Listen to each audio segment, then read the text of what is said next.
जय हिंद दोस्तों, स्वागत है एक बार फिर से आप सभी का आपके अपने YouTube चैनल ज्ञान आरबीएल में।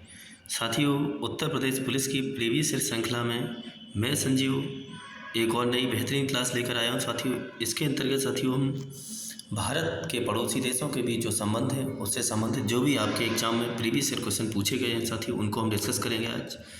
तो चलिए साथियों कि हमारी टीम के द्वारा जो 10 मिनट शो चलाया गया साथियों, ये आपके एग्जाम के लिए बहुत ही रामबाण सिद्ध होगा। इसको आप देख सकते हैं। यूपी पुलिस का जो भी जीके जीएस का क्वेश्चन है, प्लेलिस्ट पड़ी हुई हिंदी की संपूर्ण प्लेलिस्ट है साथियों।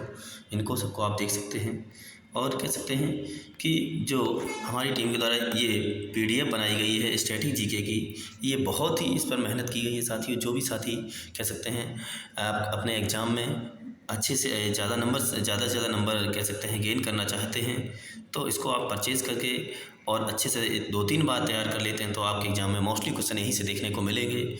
इसके लिए आपको हमारा ज्ञान आरबीएल ऐप डाउनलोड करना पड़ेगा गूगल प्ले स्टोर से, और या व्हाट्सएप से इस नंबर पर संपर्क करके आप हमारी इस पीडीएफ को परचेज़ कर सकते हैं। तो साथियों, मैं आपको बताऊं कि जैसे ज्ञान आरबीएल ऐप पर हमारी टीम के द्वारा जूनियर असिस्टेंट का सफलता 2.0 बैच चलाया जा रहा है साथियों, और इसमें खुद हमारे जूनियर असिस्टेंट सिलेक्टेड टीचर आपको गाइड कर रहे हैं। बहुत अच्छे से सिलेबस कराएंगे और ये कह सकते हैं यूपी के जो स्पेशल की जो कह सकते हैं पीडीएफ है साथियों, ये भी बहुत ही रामबाण सिद्ध होती है। कोई भी एग्जाम यूपी का एग्जाम हो उसमें इससे क्वेश्चन एक भी क्वेश्चन बाहर नहीं जाता है। इस प्रकार इसको तैयार किया गया है। तो चलिए साथियों शुरू करते हैं। तो साथियों, आज का जो हमारा पहला क्वेश्चन है वो ये रहेगा कि 1971 के भारत पाकिस्तान युद्ध के दौरान पाकिस्तानी बंदरगाह कराची पर भारतीय नौसेना द्वारा शुरू किए गए 2 आक्रामक ऑपरेशन कौन से थे। तो क्वेश्चन में ये पूछा गया है कि जब 1971 का भारत पाकिस्तान का युद्ध हो रहा था, उस समय जो पाकिस्तान का बंदरगाह कराची था, तो कराची पर हमारी नौसेना द्वारा 2 ऑपरेशन शुरू किए गए थे। वो कौन कौन से थे? तो कह सकते हैं कि इसमें दिया ऑपरेशन ट्राइडेंट और ऑपरेशन पाइथन बोलते हैं इसको। ऑपरेशन ट्राइडेंट और ऑपरेशन पाइथन। ट्राइडेंट मतलब ऑपरेशन त्रिशूल बोलते हैं, ट्राइडेंट का मतलब त्रिशूल, याद रखना है, ठीक है। तो दिसंबर 1971 में पाकिस्तान ने भारत के खिलाफ समुद्र में जो लड़ाई छेड़ी थी उसका ही जवाब देने के लिए कह सकते हैं भारत के द्वारा ऑपरेशन ट्राइडेंट या ऑपरेशन त्रिशूल और ऑपरेशन पाइथन चलाया गया था, ठीक है। इस ऑपरेशन के तहत 4 दिसंबर को 1971, इसीलिए तो नौसेना दिवस मनाते हैं 4 दिसंबर को भारतीय नौसेना ने कराची पोत या कराची नौसैनिक अड्डे पर हमला बोल दिया या कराची पोत को ध्वस्त कर दिया था, ठीक है। इस ऑपरेशन की सफलता के मद्देनजर ही हर वर्ष 4 दिसंबर को नौसेना दिवस मनाते हैं, याद रखना। अच्छा क्वेश्चन है साथियों। नेक्स्ट है कि पहला सार्क व्यापार मेला, साथियों ये पूछा गया है इसमें कि जो पहला सार्क व्यापार मेला है ना, निम्नलिखित में से किस शहर में आयोजित किया गया था? बहुत अच्छा क्वेश्चन है। नई दिल्ली, ढाका, कराची या कोलंबो?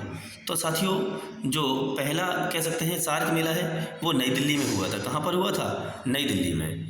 तो अच्छा क्वेश्चन है, याद रखना है। 8 दिसंबर 1985 को सार्क की स्थापना होती है और सार्क में 8 देश हैं साथियों। कितने देश हैं? 8 देश। तो वो कौन कौन से हैं? जैसे भारत हुआ अपना, पाकिस्तान, बांग्लादेश, नेपाल, श्रीलंका, मालदीव, अफगानिस्तान, भूटान, ठीक है, याद रखना। कब स्थापना? 8 दिसंबर 1985 को, और देश 8 हैं। इसमें म्यांमार और चीन को छोड़ दिया जाए तो भारत के सभी पड़ोसी देश इसमें शामिल हैं, म्यांमार और चीन को छोड़कर। एग्जाम में पूछा भी जाता किसको छोड़कर, तो म्यांमार, चीन, ठीक है। और इसका मुख्यालय काठमांडू में है। कहाँ पर है? काठमांडू, नेपाल की राजधानी है।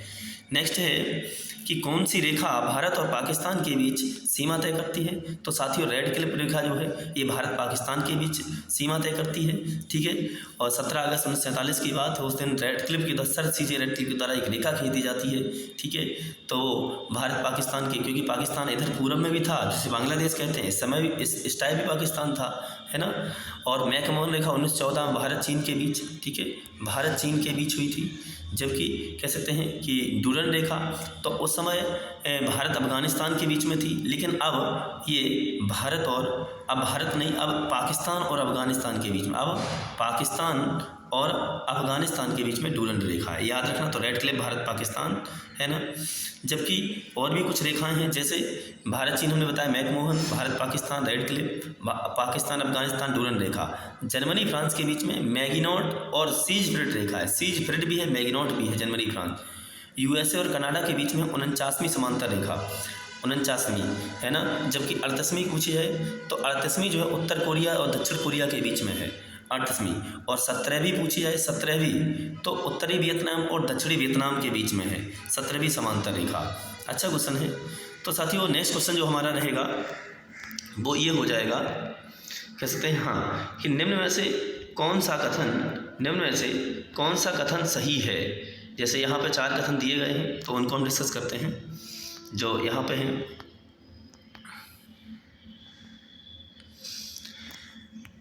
1975 में आपातकाल के समय गुलजारी नंदा भारत के प्रधानमंत्री थे। 1975 में आपातकाल के समय इंदिरा गांधी भारत की प्रधानमंत्री थी। 1975 में आपातकाल के समय चरण सिंह चौधरी भारत के प्रधानमंत्री, या 1975 में मोरारजी देसाई प्रधानमंत्री थे। तो साथियों 1975 में इंदिरा गांधी भारत की प्रधानमंत्री थी, याद रखना। और कह सकते फखरुद्दीन अली अहमद, ये भी क्वेश्चन यूपीपीएससी से पूछा गया है। फखरुद्दीन अली अहमद हमारे देश के उस समय राष्ट्रपति थे, फखरुद्दीन अली अहमद, याद रखना है, ठीक है। नेक्स्ट है, आपातकाल के समय भारत के राष्ट्रपति कौन थे, तो सीधा है फखरुद्दीन अली अहमद, याद रखना। नेक्स्ट है, तो भारत में 26 जून 1975 से 21 मार्च 1977 तक आंतरिक अशांति या गड़बड़ी के आधार पर आपातकाल घोषित किया गया। भारत के तत्कालीन राष्ट्रपति फखरुद्दीन अली अहमद ने तत्कालीन प्रधानमंत्री श्रीमती इंदिरा गांधी की सलाह पर भारतीय संविधान के अनुच्छेद 352 के अधीन भारत में आपातकाल लागू करने की घोषणा कर दी थी। तो आंतरिक अशांति शब्द हटा दिया गया है 44वें संशोधन से, ये भी आप लोगों को पता होगा, है ना, याद रखना। जिसके स्थान पर सशस्त्र विद्रोह शब्द लाया गया है। नेक्स्ट, भारत की पूर्व की ओर देखा या लुक ईस्ट नीति कब प्रारंभ हुई। तो अच्छा क्वेश्चन है, 90 के दशक में, 80 के दशक में, या 70 के या 50 के दशक में। तो साथियों जो लुक ईस्ट की नीति है साथियों, ये 90 के दशक में हुई थी। कब? 90 के दशक में। उस समय पीवी नरसिम्हा राव हमारी सरकार में, कह सकते हैं पीवी नरसिम्हा राव की सरकार द्वारा अपनाई गई विदेश नीति है ना, जिसका उद्देश्य भारत द्वारा दक्षिण पूर्व एशिया के देशों के साथ बड़े पैमाने पर आर्थिक और सामरिक संबंधों को विस्तार देने के लिए किया गया। नेक्स्ट है, भारत चीन के बीच 21 दिन चले घुसपैठ विवाद भारत के किस सेक्टर में हुआ था। तो करेन सेक्टर, या चुमार सेक्टर, या दरबा घाटी सेक्टर, या ओरस सेक्टर, ठीक है। तो कह सकते हैं जो भारत और चीन के बीच में कह सकते हैं जो ये चला था, तो ये कह सकते हैं पूछा गया किस सेक्टर में। तो साथियों ये जो घुसपैठ विवाद था ये चुमार सेक्टर में भारत चीन के बीच, कब? सितंबर 2014 में चुमार सेक्टर में हुआ था। नेक्स्ट है, 3 बीघा कॉरिडोर या 3 बीघा विवाद किस देश के बीच संबंध है। तो भारत बांग्लादेश के बीच में संबंध है 3 बीघा कॉरिडोर, याद रखना है, ठीक है। तो 3 बीघा गलियारा भारत और बांग्लादेश की सीमा पर स्थित एक भारत का भूभाग है जो सितंबर 2011 में बांग्लादेश को लीज पर दे दिया गया ताकि बांग्लादेश के तहगाम अंगरकोटा नामक अंतर्वेशों को सीधे भूभाग से बांग्लादेश से जोड़ा जा सके। नेक्स्ट है, निम्न में से कौन सा देश दक्षिण एशियाई क्षेत्रीय संगठन सार्क का सदस्य नहीं है। तो अभी हमने आपको बताया था, इसमें या तो म्यांमार पूछा जाता है या चीन दे दिया जाता है, ठीक है, याद रखना। भारत के पड़ोसी म्यांमार और चीन को छोड़कर, है ना। तो हमने बताया था इन सब में कौन कौन से देश शामिल हैं। अगला है, मैत्री एक्सप्रेस भारत ने इस जगह शुरू की। तो मैत्री एक्सप्रेस साथियों भारत और कह सकते हैं कि बांग्लादेश के बीच में चलती है, भारत और बांग्लादेश के बीच में। तो आंसर हो जाएगा ढाका के बीच में। कौन सा? ढाका। अच्छा क्वेश्चन है। तो भारत बांग्लादेश के बीच में कौन कौन सी ट्रेनें चलती हैं। तो मैत्री, मिताली और बंधन। मैत्री एक्सप्रेस भारत बांग्लादेश के बीच में, ठीक है, मैत्री हो गई, मैत्री, मिताली एक्सप्रेस और बंधन एक्सप्रेस। कौन सी? बंधन एक्सप्रेस। ये 3 ट्रेनें चलती भारत बांग्लादेश के बीच में। जबकि भारत पाकिस्तान के बीच में पूछी जाए तो भारत पाकिस्तान के बीच में तो कह सकते हैं समझौता एक्सप्रेस और थार एक्सप्रेस। कौन सी? और थार एक्सप्रेस चलती है, याद रखना। भारत पाकिस्तान के बीच में 3 चलती हैं। अगला है, हाल के दिनों में भारत के दक्षिण सिरे पर स्थित पड़ोसी देश और मालदीव में समुद्री सुरक्षा के मुद्दे पर आपसी सहयोग देना संस्थापित किया गया पड़ोसी देश है। तो साथियों ये उस समय का करंट का क्वेश्चन है साथियों।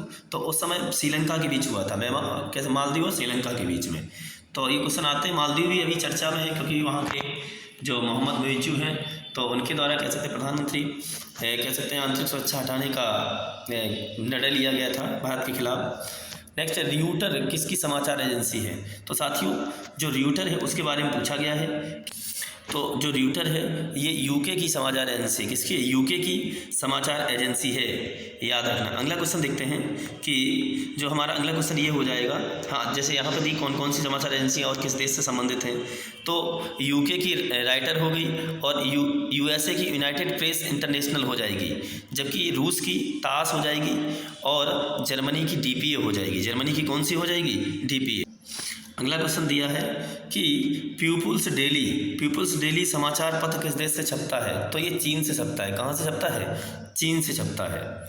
नेक्स्ट है कि जैसे अगला देखते हैं, भारत पाकिस्तान के बीच कितनी सीमा पार ट्रेन चलती हैं। तो भारत पाकिस्तान के बीच अभी हमने आपको बताया था कितनी चलती? 2 चलती, समझौता और थार एक्सप्रेस, याद रखना, ठीक है। तो कह सकते हैं कि समझौता एक्सप्रेस 22 जुलाई 1976 को अटारी और लाहौर के बीच में शुरू हुई थी, जबकि थार एक्सप्रेस जो है ये कह सकते हैं कि कराची और जोधपुर के बीच में, कराची और जोधपुर के बीच हुई थी, ठीक है। ये मुनाबाव एवं खोखरा पार के अंतिम, ये भारत में कह सकते हैं मुनाबाव और खोखरा पार पाकिस्तान में अंतिम स्टेशन है। अगला है भारत है, पाकिस्तान है। पाकिस्तान कैसा राज्य है? तो क्या आप बता सकते हैं? पाकिस्तान एक इस्लामिक राज्य है, जबकि हमारे देश का दुर्भाग्य है हमारे देश में, ठीक है, पता होगा। अगला है कि चकमा शरणार्थी किस देश से? तो बांग्लादेश से संबंधित है। चकमा किससे संबंधित है? बांग्लादेश से संबंधित है, ठीक है साथियों। तो कह सकते हैं कि चकमा के बारे में पूछा गया 1964 से 1969 के बीच मध्य या अरुणाचल प्रदेश आकर बसने वाले बांग्लादेशी शरणार्थियों को चकमा शरणार्थी के नाम से जाना जाता है, जबकि रोहिंग्या शरणार्थी का संबंध म्यांमार से है। तो साथियों आज की क्लास में हमारा नई टॉपिक रहेगा, ठीक है। जय हिंद, जय भारत। साथियों मिलते हैं एक और नई बेहतरीन क्लास में।